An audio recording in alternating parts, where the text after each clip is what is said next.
It'd be a mess cleaning up the back of the shop down here. It is what it is. It is what it is.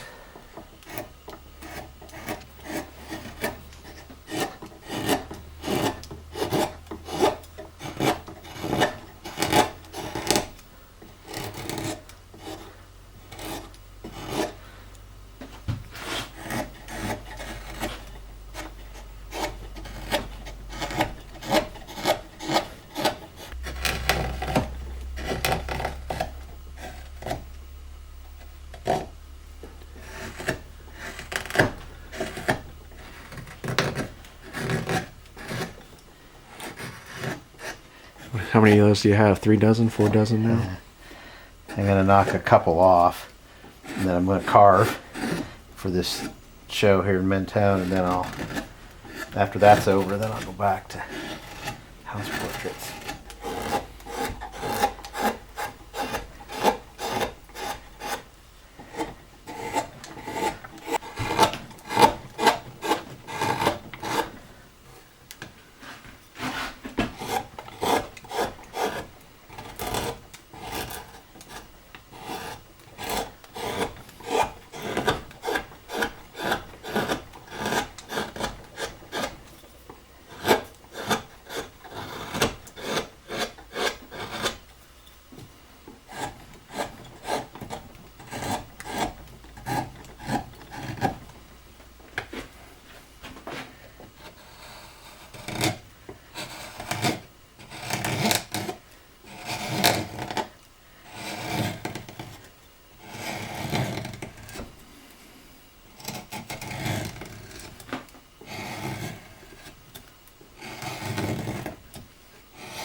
A lot of people like to do their stop cut first and then cut to it, but some of these places I'd rather do it backwards. Cut to it and then I'll go through with my stop cut and clean it up.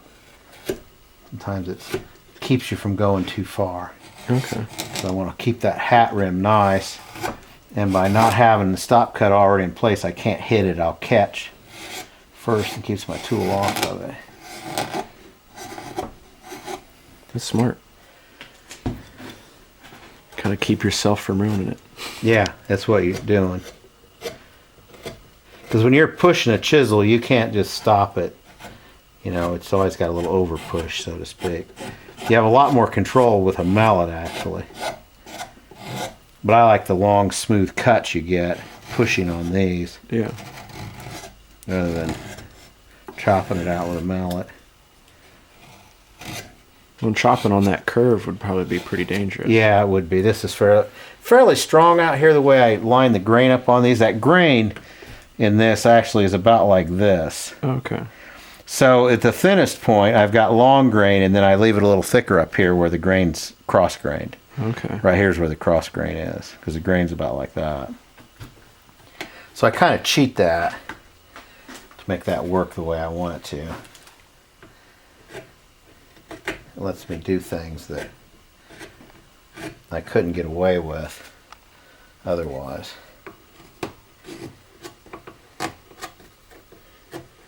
Definition out here.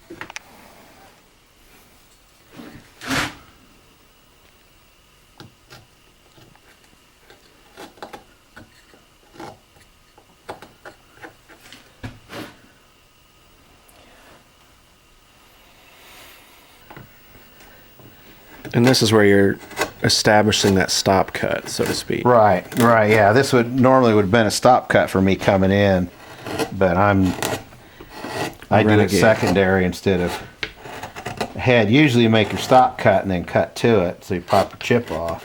Have a nice clean line. But because I'm cutting into that hat rim there in the front and I don't want to ding it any more than I have to, I just make the stop cut after the fact. It works out real well, just as a different way of doing it to how most people think of it.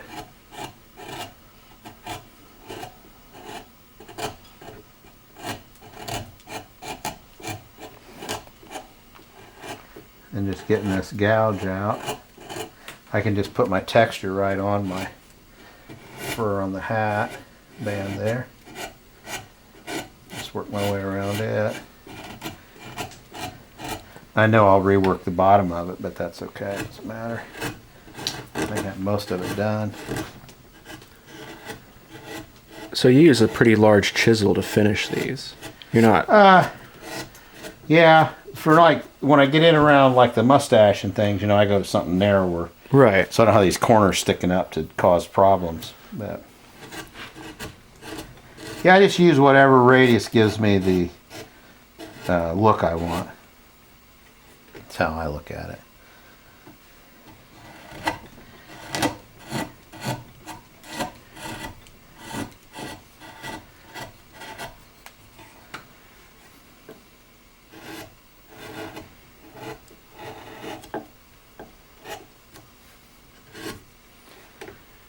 Nice furry hat look.